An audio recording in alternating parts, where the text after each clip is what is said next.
증인의 삶으로서 써내려가는 영광, 증인의 삶으로 써내려가는 영광입니다. 올해 우리 교회의 표가 은혜의 60년, 오직 주께 영광입니다. 그래서 새해 첫 주일부터 우리가 오직 주께 영광이라는 주제로 이제 시리즈 설교를 시작했는데 이제 오늘이 마지막입니다. 두 가지 질문을 가지고 우리가 이 설교를 듣고 있습니다. 도대체 하나님의 영광이란 무엇인가? 그리고 또 하나는 우리가 그럼 하나님을 어떻게 영화롭게 하고 하나님께 영광 돌릴 것인가? 이 두 질문을 가지고 진행해 왔습니다. 우리 잠깐 한번 복습을 해볼까요? 네, 8가지 지난주까지. 첫 번째, 그리스도인의 삶의 이유 오직 주께 영광. 먹든지 마시든지 다 하나님의 영광을 위하여 하라. 우리 일상이 하나님의 영광의 배경이라는 걸 살펴봤고요. 영광 우리 곁에 텐트를 치다. 예수 그리스도께서 말씀이 육신이 되어 우리 가운데 거하심에 텐트를 치신 그 예수님의 영광의 본체가 뭐였어요? 은혜와 진리라는 것. 세 번째, 맹물 같은 인생 영광을 맛보다. 예수님의 첫 번째 표적, 가나의 혼인잔치 표적을 통해서 예수님께서 맹물과 같은 우리의 인생 가운데 이 고통스럽고 또 냄새나는 이 땅 가운데 잔치가 멈춰진 이 땅 가운데 우리 가운데 오셔서 우리 가운데 잔치를 열어주신 인생. 그래서 우리가 잔치하는 인생, 이 영광을 맛본 자들은 잔치를 여는 인생이 되어야 된다 살펴봤죠. 네 번째는 나사로를 살리시는 사건을 통해서 믿으면 보리라 하나님의 영광을, 그러니까 하나님의 생명, 신적인 생명이 무엇인지 살펴봤습니다. 이 생명을 경험한 우리들, 영광을 경험한 자들은 풀어놓아 다니게 하라. 제 사람들의 그 억눌림, 매임을 풀어놓는 이제 삶을 살아가야 된다는 걸 살펴봤고요. 다섯 번째, 순종 일상에서 빚어내는 영광. 예수님의 삶을 보면 십자가를 지시는 또 부활의 그 순간에만 영광이 아니라 평생의 삶을 통해 모든 일상에서 순종을 통해 하나님께 영광 돌렸다는 것. 그리고 여섯 번째, 하늘의 미랄 자유를 여는 영광. 예수님께서 깨어지실 필요가 없는 그분이 예수님이 이 땅에 오시고 십자가에서 자신을 깨뜨려 우리가 죄의 그 껍질, 교만과 중독의 껍질 가운데 있는 우리들 가운데 생명의 빛을 비춰주셨다는 것.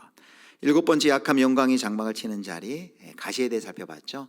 그 약함, 거기가 결핍의 자리, 우리가 끝나는 자리가 아니라 그 우리의 약함과 우리의 가시의 그 자리가 오히려 우리의 약함을 인정할 때 이미 우리와 함께하는 하나님의 그 은혜를 더 선명하게 확인하는 자리다라는 것. 그리고 지난주 성품의 열매로 돌린 하나님의 영광.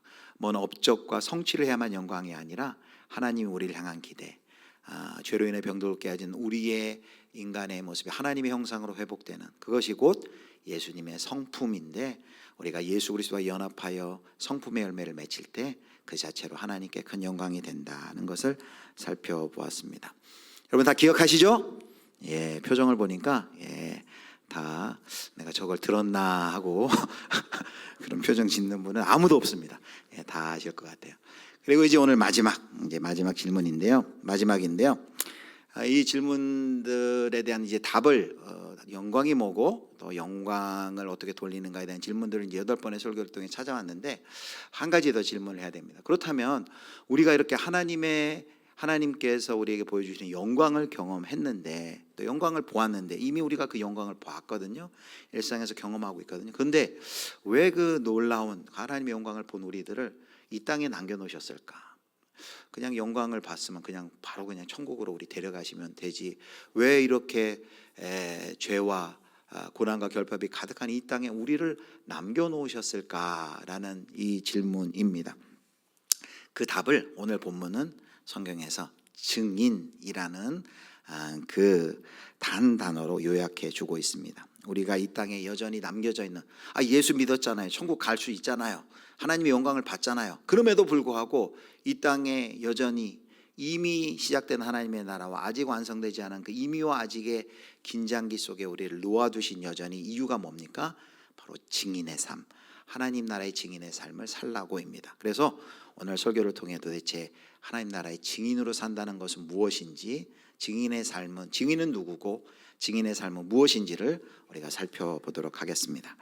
자, 오늘 본문은 사도행전 1장입니다. 그 유명한 사도행전 1장 8절이 들어있는 6절부터 8절까지 읽었는데요. 이 제자들의 모습이 우리와 매우 닮아 있습니다. 그들이 하는 질문을 한번 보십시오. 이미 부활하신 예수님을 만나 40일간 하나님 나라의 일을 같이 다 나누었는데 뭐라고 질문하는지 보세요. 자, 6절입니다. 우리 같이 읽겠습니다. 그들이 주께서 이스라엘 나라를 회복하심이 이때니까 하니. 자, 그들이 모였을 때 예수께 이르시되 주께서 이스라엘 나라를 회복하심이 이때니까. 자, 질문을 뭐라고 했어요? 주님, 이스라엘 나라를 회복하심이 지금입니까? 이때입니까? 라고 질문해요. 이 질문에는 아주 지독한 자기 중심성이 깔려 있어요. 그들이 생각하는 영광은 뭐예요? 내가 속한 민족의 해방, 내가 겪는 고난의 종식, 나의 가업의 성공과 같은 내 나라의 회복입니다. 그래서 우리도 스스로 한번 정직하게 이 질문을 해봐야 됩니다. 우리도 제자들처럼 우리가 주님께 영광, 오직 주께 영광을 외치기는 하지만 그 마음속에 속으로는 영광을 뭐로 생각합니까? 내가 번창하고 형통하고 내 문제가 해결되는 내 때, 그 때에 관심이 있는 것은 혹 아닙니까? 예수님은 이 제자들의 관심을 이제 돌리시는 걸 보게 됩니다. 자, 단호하게 교정하세요. 7절 보세요. 7절 먼저 7절이 이렇게 나옵니다. 제가 읽겠습니다. 이르시되 때와 시기는 아버지께서 자기의 권한에 두셨으니 너희가 알 바 아니요 라고 말씀하시면서 그 인간적인 호기심을 차단하셔요. 그리고 이제 8절에서 그들이 머물고 있던 이스라엘이라는 경계를 깨뜨려 주십니다. 자, 8절 우리 유명한 말씀이죠. 8절 우리 다 작년에도 암송했는데 같이 읽겠습니다. 오직 성령이 너희에게 임하시면 너희가 권능을 받고 예루살렘과 온 유대와 사마리아와 땅끝까지 이르러 내 증인이 되리라 하시니라. 자, 주님의 시선이 어디로 가 있어요? 이스라엘을 넘어서 이스라엘 넘어 사마리아와 유대와 그리고 땅끝까지 확장되는 것을 볼 수 있습니다. 제자들의 그 좁은 이스라엘 안에만 멈춰 있던 그들의 시선을 땅끝까지 확장시키는 것을 볼 수 있습니다. 바로 이 땅끝으로의 확장은 구약의 선지자가 꿈꾸었던 그 비전을 생각하게 합니다. 자, 어떤 비전인가요? 바로 그것이 하박국 2장 14절이에요. 자, 구약의 선지자들이 꿈꾸었던 그 비전. 자, 하박국의 비전 다시 한번 읽겠습니다. 이는 물이 바다를 덮음같이 여호와의 영광을 인정하는 것이 세상에 가득함이니라. 아멘. 제자들은 뭘 꿈꿨어요? 결국 그들이 꿈꾼 건 그냥 이스라엘의 국지적인 그냥 내 나라 잘 되는 정도만 꿈꿨는데 하나님 예수님께서 그들에게 말씀을 뭐라고 합니까? 주님은 땅끝까지 복음이 전파되므로 하나님의 영광이 온 세상을 뒤덮는 그 영광의 비전을 예수님께서 말씀하셨습니다. 사랑하는 성도 여러분, 우리는 여기서 정말 하나님께 진정으로 영광을 돌린다라는 것이 무엇인지 알 수 있습니다. 그것은 그냥 단순히 내 안락함이 성취되는 그 정도의 내 울타리를 넘어서 온 세상을 향한 하나님의 거대한 이 비전, 하나님의 그 거대한 열망에 우리가 접속해야 한다는 것이죠. 그 하나님의 원대한 비전을 하나님께서는 어떤 표현을 통해 바로 증인이라는 새로운 정체성으로 그 원대한 비전의 자리에 저와 여러분을 부르셨습니다. 결국 우리가 기대하는 그냥 우리 가정 정도, 우리가 속한 공동체 교회 정도, 우리가 속한 나라 정도에 멈춰 있는 나의 때가 아니라 바로 예수님이 말씀하신 그 하나님의 때는 땅끝까지 물이 바다 덮음 같은 하나님의 영광이 가득한 세상을 꿈꾸셨고, 바로 그 하나님의 꿈에 우리가 접속하는 것이 바로 이제 하나님께 영광 돌리는 것인데, 그게 바로 이제 증인이라는 정체성으로 표현이 됩니다. 자, 그렇다면 이제 우리가 본격적으로 도대체 증인이 뭔가를 살펴보려고 합니다. 자, 1장 8절에 여기 증인으로 번역된 헬라어는 마르투스라는 단어입니다. 마르투스. 이제 여기에서 나중에 영어 단어 마터, 이제 순교자라는 단어가 파생이 돼요. 마르투스. 이거는 법정적인 개념을 가지고 있는 용어입니다. 어떤 뜻이냐면 자신이 보고 경험한 진실을 법정에서 진술하는 자가 바로 증인입니다. 그래서 우리는 증인을 한 세 가지 정도 이렇게 정리를 해볼 수 있어요. 첫 번째 증인은 사건의 목격자예요. 사건의 목격자. 자, 사도행전에서 보면 증인은 철저하게 어떤 사건을 목격한 사람이에요? 예수 그리스도의 십자가와 부활이라는 그 사건을 목격한 자들, 경험한 자들을 지칭합니다. 그래서 베드로가 오순절 설교에서 이렇게 얘기해요. 자, 사도행전 2장 32절을 같이 읽겠습니다. 2장 32절 우리 같이 읽겠습니다. 이 예수를 하나님이 살리신지라 우리가 다 이 일의 증인이로다. 이 예수를 하나님이 살리신지라 무슨 사건이에요? 예, 부활 사건이죠. 그리고 그 부활 사건을 지칭한 다음에 우리가 다 이 일에 뭐래요?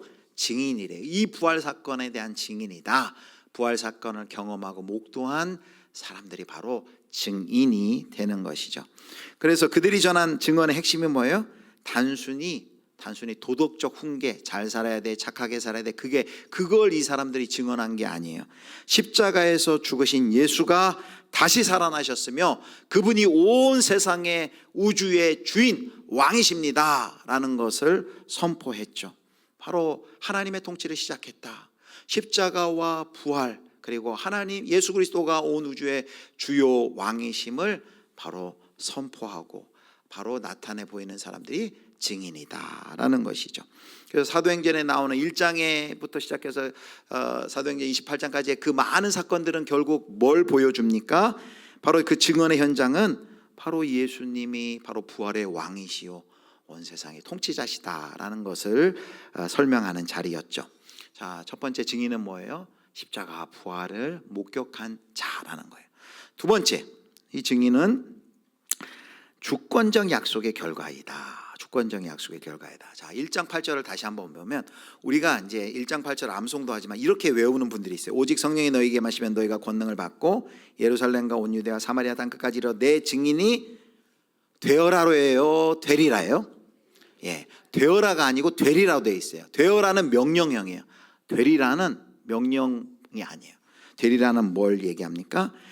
되어라 라면 인간의 의지적인 그 인간의 순종에 호소하는 건데 되어라가 아니라 되리라는 것은 뭘 보여주냐면 바로 하나님의 의지, 예수님의 결단, 그렇게 반드시 만들고야 말겠다는 주님의 주권적 약속이 바로 되리라 이 속에 들어있는 것입니다.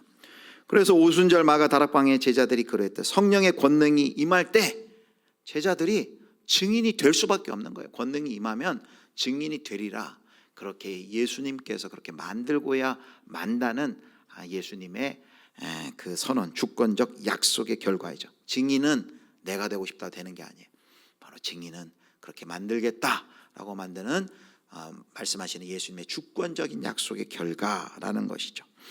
자, 그렇다면 우리가 이런 질문을 할 수 있어요. 2000년 전에 증인은 예수님의 십자가 부활 사건을 목격한 자들이라는데 그럼 그 사람들은 예수님을 보고 십자가를 경험하고 부활을 경험한 그 사람들은 증인이라고 그렇게 말할 수 있어요. 그런데 2000년 후에 나는 예수님 만난 적도 없고 본 적도 없는데 내가 무슨 증인입니까? 라는 여러분 질문이 혹시 성도님들 중에 생기지 않습니까? 나는 아무래도 증인이 아닌 것 같은데요, 이렇게 생각을 하시는 분이 있습니까? 아닙니다. 우리가 도대체 예수를 우리가 눈으로 뵙지도 못했는데 어떻게 우리는 증인이 될 수 있는 것일까요? 그것은 바로 성령님의 역사 때문이에요.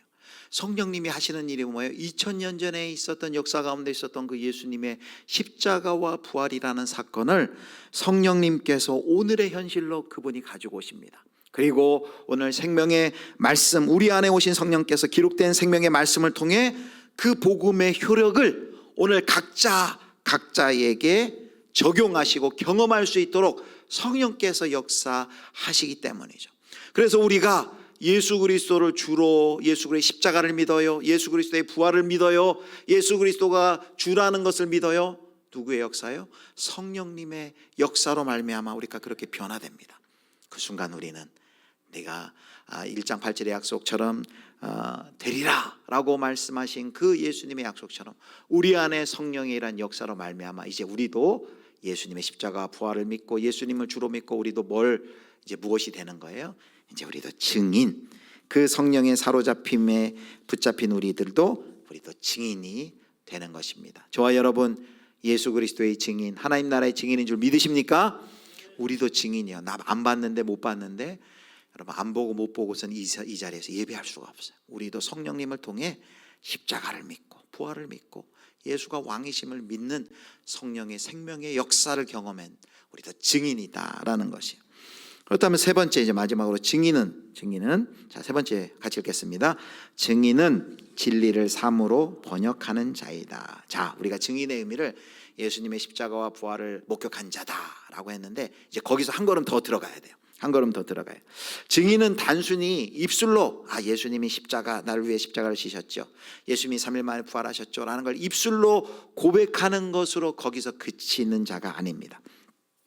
20세기 최고의 선교 신학자 중인 한 분인 레슬리 뉴비긴이 한 말이 있어요. 이런 말을 했어요. 그가 교회는 복음의 유일한 해석학이다. 이걸 다른 말로 번역이다라고 할 수 있어요. 교회는 복음의 해석학이다. 이렇게 이야기를 했어요. 뭔 말이냐면, 자, 복음이라는 텍스트가 있어요. 이게 이제 텍스트 교과서라 그러죠. 복음이라는 이 텍스트는 성도들의 뭘 통해 번역이 된다는 거냐면 성도들의 삶을 통해서 번역이 된다, 해석이 된다라는 뜻입니다. 여러분, 세상 사람들이 이 성경을 읽기 전에 뭘 통해 그 번역본을 읽느냐면 우리의 삶이 이 성경의 번역본이에요. 우리를 통해 이 성경을 그들은 처음에 접하게 된다는 것이에요. 우리 세상 사람들이 그리스도인의 삶을 통해 이 성경 원본, 이 텍스트를 접하게 된다는 것이죠. 사랑하는 성도 여러분, 여러분은 진리를 삶으로 번역하는 그 일을 지금 하고 계십니까? 번역가로 지금 살고 계세요? 삶을 번역한다는 것, 삶의 번역이란 구체적으로 무엇일까요? 이 세상은 돈이 주인인 이 세상이에요. 그런데 돈이 주인인 이 세상 속에서 어떻게 번역해요? 자족이라는 그 문장으로 하나님의 부요함을 번역해내는 거예요. 이 세상은 복수가 당연한 세상이에요. 그런데 예수 믿는 사람들은 이제 용서라는 그 단어로 바로 하나님의 사랑을 번역해내는 것입니다. 우리의 삶으로 하나님의 말씀을 번역해내는 것이죠. 그래서 저와 여러분은 다 뭐예요? 번역가들이에요. 번역가. 우리 저를 또 한번 따라해 주십시오. 나는 번역가입니다. 어떤 번역가예요? 자, 보겠습니다. 같이 한번 읽겠습니다. 증인은, 같이 읽습니다. 증인은 하나님의 거대 서사를 오늘 나의 작은 일상 속에 살아있는 문장으로 옮겨 적는 영광스러운 번역가들입니다. 나는 진리를 삶으로 번역하는 번역가들이에요. 저와 여러분은 성경을 번역하는 번역가들입니다. 우리가 번역가라는 것이죠. 세 가지 증인은 누구예요?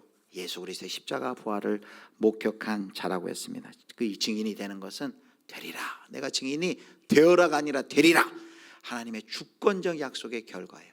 그리고 증인은 단순히 알고 그치는 것이 아니라 십자가와 부활을 삶으로 번역해내는, 진리를 삶으로 번역해내는 번역가들이 바로 증인이다라는 것입니다. 자, 그런데 우리가 진리를 삶으로 이렇게 번역해내는 번역가라고 했는데, 그렇다면 우리가 읽어야 할 원본은 뭐예요? 우리가 읽어야 할 원본은 뭐예요? 이제 성경이겠죠. 하나님의 말씀 성경. 자, 그런데 이제 성경에 대한 우리가 이해를 해야 되는데, 성경에 좋은 말씀이 많아요. 그런데 성경을 그냥 파편적으로 좋은 교훈이 들어있는 모음집 정도로 생각하시면 안 됩니다. 성경은 통으로 전체로 큰 이야기예요. 시작과 끝이 있는. 그래서 이것을 아주 잘 설명해 준 분이 그 마이클 고힌이라는 분이 크레이그 바벨로미라는 분과 같이 공유한 성경은 드라마다라는 책이 있어요. 성경은 드라마다. 이게 드라마라는 것은 뭐 거짓이다, 아니 그냥 꾸며낸 이야기다 그런 뜻이 아니라 이야기라는 거예요. 큰 이야기. 드라마는 이야기 스토리가 있잖아요. 발단, 전개, 위기, 절정, 결말처럼 성경은 하나님의 창조에서부터 새하늘과 새 땅까지 이어지는 큰 역사, 거대 서사, 이야기다라고 말하고 있습니다. 그래서 우리가 증인은 진리를 삶으로 번역하는 자다라고 정의했다면, 이제 번역해야 할 대본이 하나님의 이야기, 하나님의 큰 구원의 이야기, 이 거대 서사를 우리의 삶에 가져와서 이걸 이제 번역해내는 작업을 해야 돼요. 그렇다면 이 드라마가, 이 성경이 어떻게 이루어져 있는지를 확인을 해야죠. 이 이야기의 시작은 어떻게 시작됩니까? 태초에 하나님이 천지를 창조하시니라. 뭐부터 시작돼요? 하나님의 창조에서부터 시작이 됩니다. 우리 그 성경의 이야기를 이제 잘 설명하는 이제 기둥들을 세우는데 가장 많이 나타난 기둥이 하나님이 온 세상을 창조하셨습니다. 그런데 인간의 범죄함으로 죄로 인하여서 이 세상이 병들고 깨어지고 죄가 들어가고 죽음이 들어왔습니다. 그런데 하나님께서는 예수 그리스도를 통해 이 땅을 회복하시고 그리고 마침내 새하늘과 새 땅을 완성하실 것입니다. 이런 창조, 타락, 구속, 완성을 이제 올해 우리 교회학교 주제인 이제 기독교 세계관에 가장 많이 나타나는 이제 중요한 축인데, 이 마이클 고인은 이것을 좀 더 확장해서 6가지로 확장을 했어요. 그래서 여기다 사이사이에 조금 더 공간을 설명을 더 하는데 이렇게 합니다. 자, 첫 번째는 창조, 두 번째 타락, 이건 같아요. 그런데 구원의 시작인 이스라엘, 아브라함 이야기, 이스라엘 이야기를 합니다.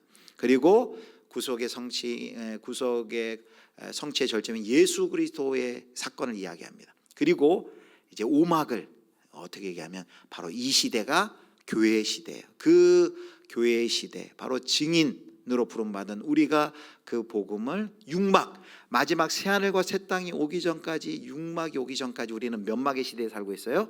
저와 여러분은 오막, 오막을 살고 있는 바로 예수 그리스도의 증인들이다라고 이렇게 성경은 드라마에 대해서 육막으로 설명을 합니다.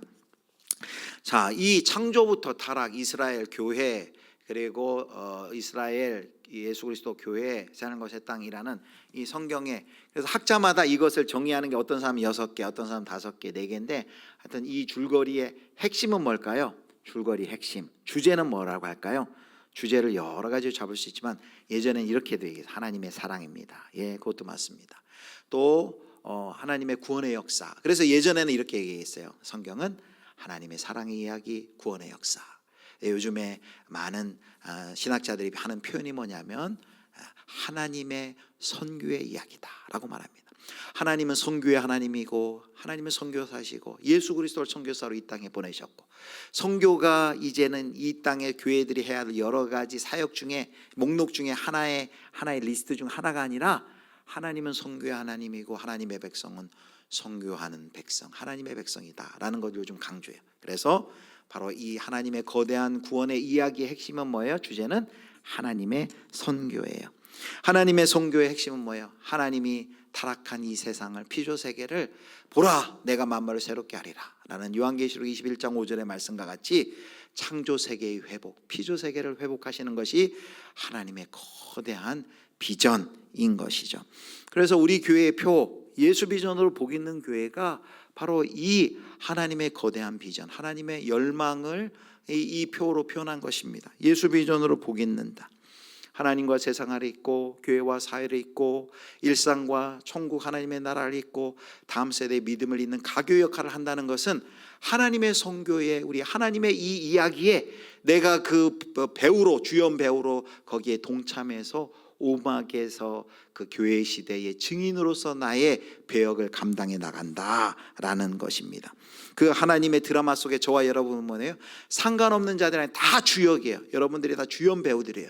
그 오막의 이야기를 우리가 그 대본이 다 들려져 있지 않아요. 우리는 결론만 알아요. 지나온 이야기를 알고, 1막부터 4막까지 지나온 이야기를 알고, 6막 새하늘과 새 땅이라는 대본은 주어졌어요.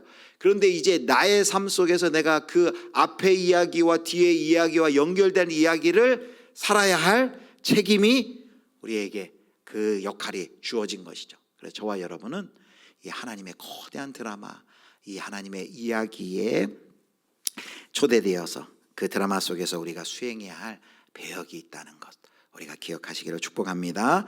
자, 그런데 한 가지 기억하고, 이 증인의 길이 결코 순탄치 않아요.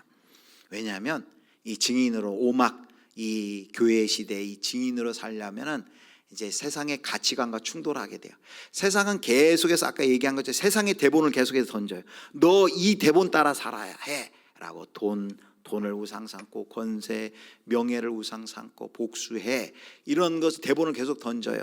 그래서 우리가 이 하나님의 원본, 이 대본에 나와 있는 것처럼 이걸 따라 거룩과 사랑을 우리는 연기하려고 하는데, 세상은 그 대본대로 하지 마, 조롱과 박해의 대본을 우리에게 던지며 그렇게 연기하라고 우리에게 압박을 합니다.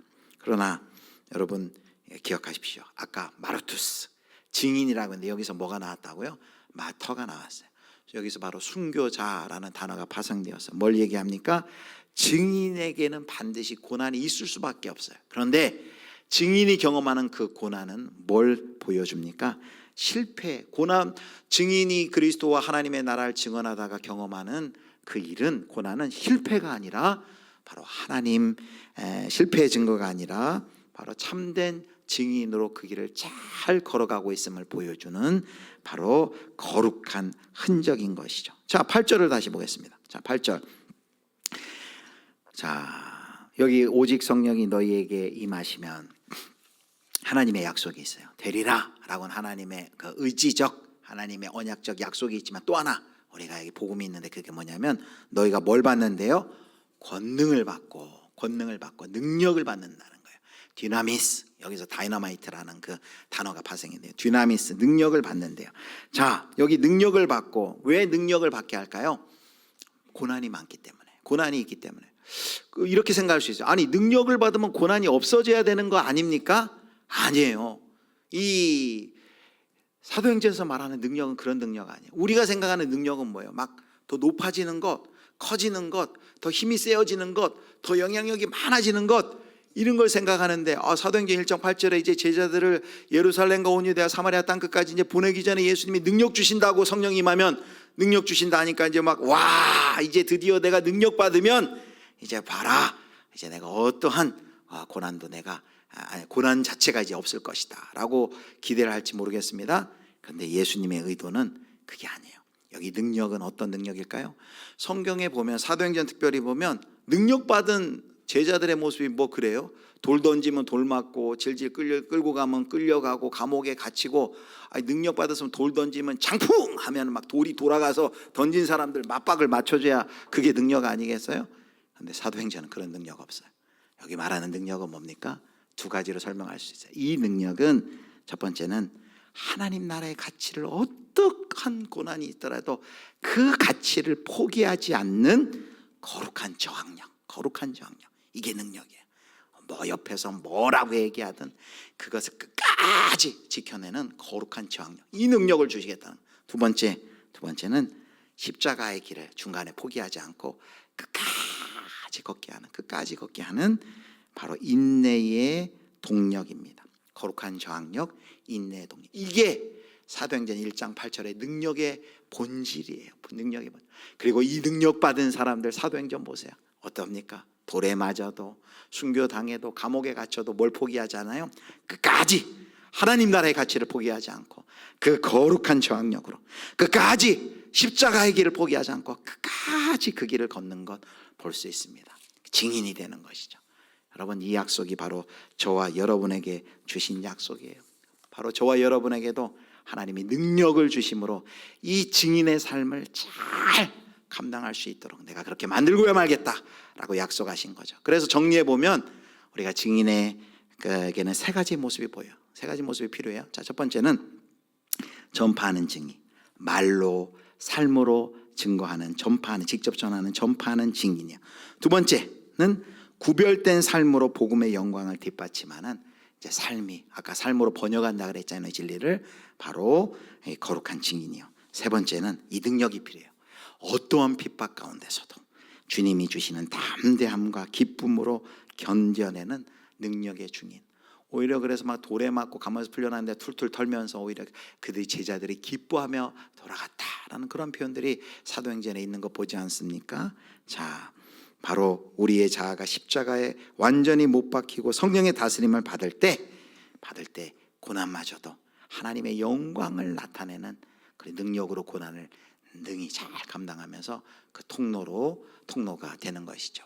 자, 이제 마지막 정리하면서, 자, 마지막 한 가지 더 살펴볼 것은, 바로 우리가 아까 이 영광에 비추는 범위는, 하나님은 온 세상을, 온 피조 세계를, 창조 세계를 회복하시는 것이 하나님의 거룩한, 하나님의 열망이요 비전이다라고 했습니다. 그래서 하나님의 선교는 굉장히 포괄적이에요.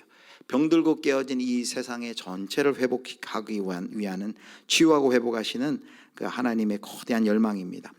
그렇기 때문에 우리 교회는, 우리 그리스도를 믿는 모든 교회는 교회라는 담장 안에만 우리가 머물러 있을 수 없습니다. 우리의 정직한 비즈니스 사업, 정의로운 사회 참여, 창조 세계를 돌보는 책임, 이웃을 향한 진실한 긍휼, 이 모든 것 그 자체로 이미 하나님의 나라가 그곳에 임했음을 보여주는 이런 행위들이 거룩한 선교적인 행위다라는 것이죠.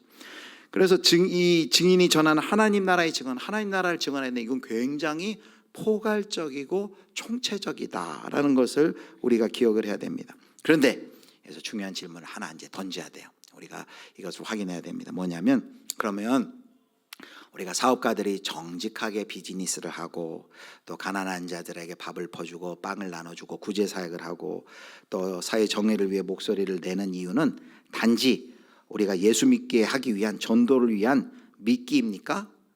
수단입니까? 수단으로 생각을 할 수가 있어요. 자, 이걸 정리를 해야 돼요. 결코 아닙니다. 이것을 잘 정리해 주는 분이 미국의 이제 학자 데이나 로버트란 분이 선교와 전도의 이 포괄적인 큰 선교와 전도를 이 비유를 통해서 아주 잘 설명해 줬어요. 그게 뭐냐면 몸과 심장이라는 비유로 이 선교와 복음 전도를 설명했어요. 자, 선교, 여기서 말하는 그 하나님의 온 세상을 치료하고 회복하시는 그 선교를 몸에 비유했어요.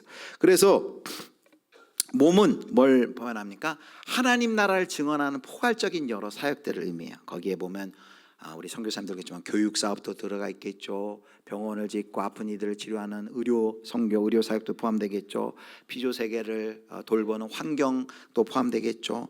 또 사회 정의를 구현하는 일도 포함이 여기 돼요. 하나님 나라를 증언하는 포괄적인 사역에 포함이 돼요. 이게 몸이라는 거예요. 몸. 그런데 전도는 뭐냐? 그럼 전도는 이 몸의 생명력을 공급하는 뭐로 비유했습니까? 심장으로 비유했어요. 심장. 여러분, 심장이 없으면 어떻게 돼요? 몸이 건강한 듯 보이지만 심장이 없으면 쓰러지죠. 죽죠. 몸이 심장이 없는 몸 상상할 수 없습니다. 심장이 없으면 몸이 죽듯 이 복음이 뭐야? 그리스도의 십자가와 부활이라는 그 복음 전도가 빠진 선교는 생명력을 잃은 그냥 인도주의 활동, 그냥 도덕적인 캠페인 정도에 그칠 수 있다는 거예요. 예수 그리스도의 십자가와 부활이 빠진 단순히 어떤 뭐 구제 사역, 그리고 뭐 환경 보호 이런 거는 십자가 부활이 없는 심장이 없는 몸과 같다라는 거예요. 또 반대의 경우도 생각을 해요. 몸은 있는데 심장이 없어요. 그럼 어떻게 될까요? 그런 것도 상상할 수 있을까요? 없죠. 심장만 있고 몸이 없으면 그 생명력을 이 몸으로 손과 발로 구체적으로 생명력을 세상 가운데 나타내 보여줘야 하는데 구체할 수 없어요. 반대의 경우도 마찬가지. 몸과 심장, 불가분의 관계죠. 선교와 전도가 불가분의 관계라는 거예요. 그래서 우리가 만약에 빵을 준다, 구제한다 그러면 빵을 주는 행위는 전도시켜가지고 교회 와야지. 그런 마음으로 하면 안 됩니다. 그게 아니고 뭐예요? 빵을 주는 행위는 전도를 위한 수단이 아니라 이미 하나님의 나라의 통치가 임했음을 보여주는 몸의 활동 자체예요. 예수 그리스도를 주로 고백하고 하나님의 나라가 임했다는 걸 보여주는 것이 바로 그런 포괄적인 여러 활동들이죠. 그래서 크리스토퍼 라이트라는, 제가 이제 설교하면 이분 이름을 많이 이야기할 거예요. 많이 얘기해갖고 이분이 한 말이 이걸 표현할 때 이런 표현을 썼어요. 복음의 이것은 궁극성이다. 복음의 궁극성이라고 얘기했어요. 우리가 여러 가지 교육, 의료, 또 사회 정의 구현, 환경 여러 가지 선교의 출발점은 다양할 수 있어요. 그러나 우리가 마지막 뭘 우리가 확인해야 됩니까? 예수 그리스도의 십자가와 부활, 그 복음이 들려져야 되고 확인이 되어져야 한다는 것이죠. 바로 우리 예수비전교회가 지향하는 복 있는 사역의 영광이 여기 있어요. 우리가 세상의 아픔을 보듬고 그들에게 손 내밀어 주고 하나님과 세상을 잇는 이제 우리가 몸으로 주님의 손과 발 되어서 그 사역을 해야 되는데 우리의 심장에는 꼭 뭐가 있어야 돼요? 바로 예수 그리스도의 십자가와 부활이라는 이 복음의 심장이 여기서 쿵쾅쿵쾅 뛰어야 되는 것이죠.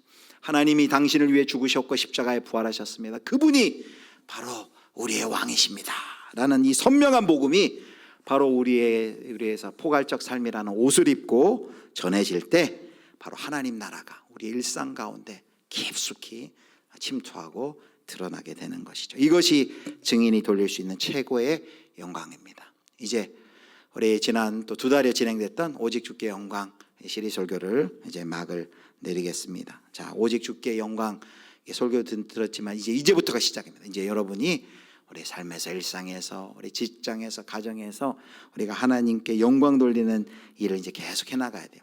우리가 살펴본 것처럼 영광은 거대한 성취, 막 사람들이 인정하는 업적, 그런 것만이 아닙니다. 또 영광은 저 멀리 하늘 어딘가 거기에만 머물러 있는 것이 아니에요. 이 영광이 이미 예수 그리스도께서 영광의 옷으로 우리 가운데 텐트를 입고 우리 가운데 임재하셨습니다. 그리고 이제 우리가 그 영광을 경험했고 우리가 이제 그분과 연합하여서 우리가 이제 세상 속에서, 일상 속에 우리의 성품으로, 그리고 우리의 삶 속에서 그 영광이 날마다 증거가 돼야 됩니다. 저와 여러분 누구라고요?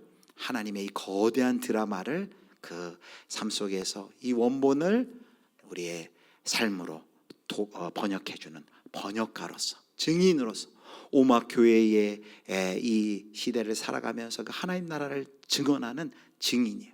증인으로 살 때 고난이 있을 거예요. 그러나 여러분, 우리를 향한 하나님의 약속이 뭐예요?